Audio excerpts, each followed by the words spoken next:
Hello, नमस्ते, प्रणाम। हमारे पांडे लोकगीत चैनल में सभी भाई बहन का स्वागत है। मैं एक छठी माता का गीत सुनाने चल रही हूँ। कैसा लगेगा कमेंट करके, लाइक करके आप लोग बताइएगा और भर भर के आप लोग प्यार दीजिए, शेयर करिए जितना हो सके।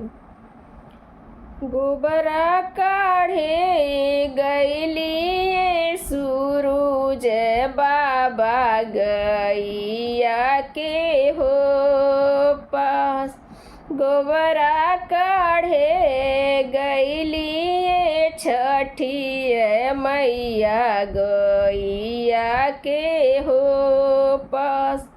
अरे गैया बछियावाए सूरज बाबा बझनिया धैले हो न।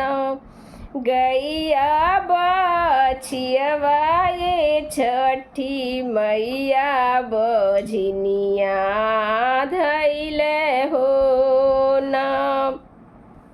अरे सुपवाया ने गैली छठी मैया डोमावा के हो दुआर।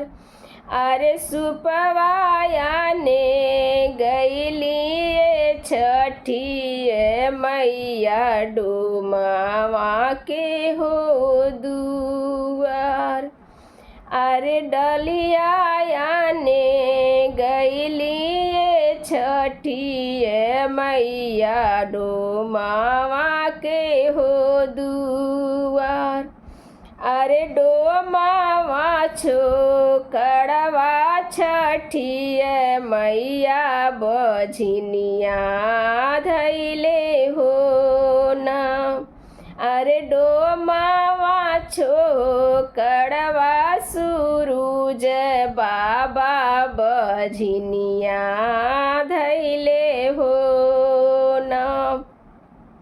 अरे रोवत कलपत बाझिनी घरवा चली हो आई।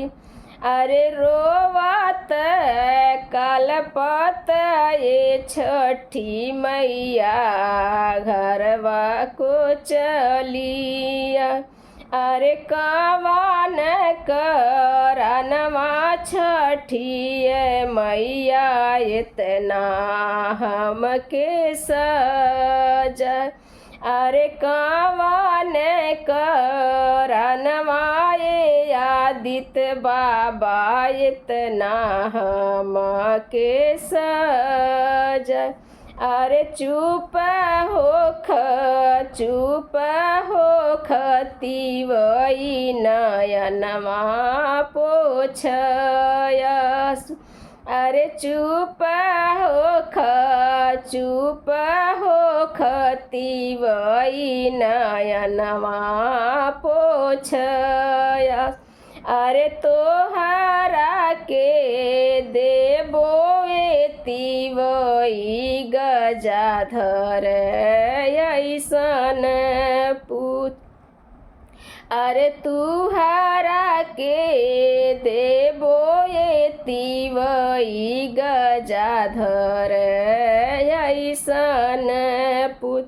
अरे दूधवा न हई हाय बाझिन पुतवा हो जुड़ा। अरे दूधवा न हई हाय तिवई बु।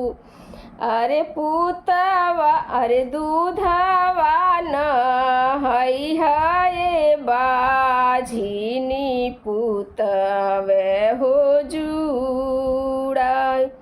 अरे दूधवा न हई हाय बाझिन पुतवे हो जुड़ा। गोबरा काढ़े गैली सूरज बाबा गैया के हो पास। अरे गोबराया ने गैली छठी मैया गैया के हो पास। अरे गैया बछियवा सूरुज बाबा बझिनिया धैले हो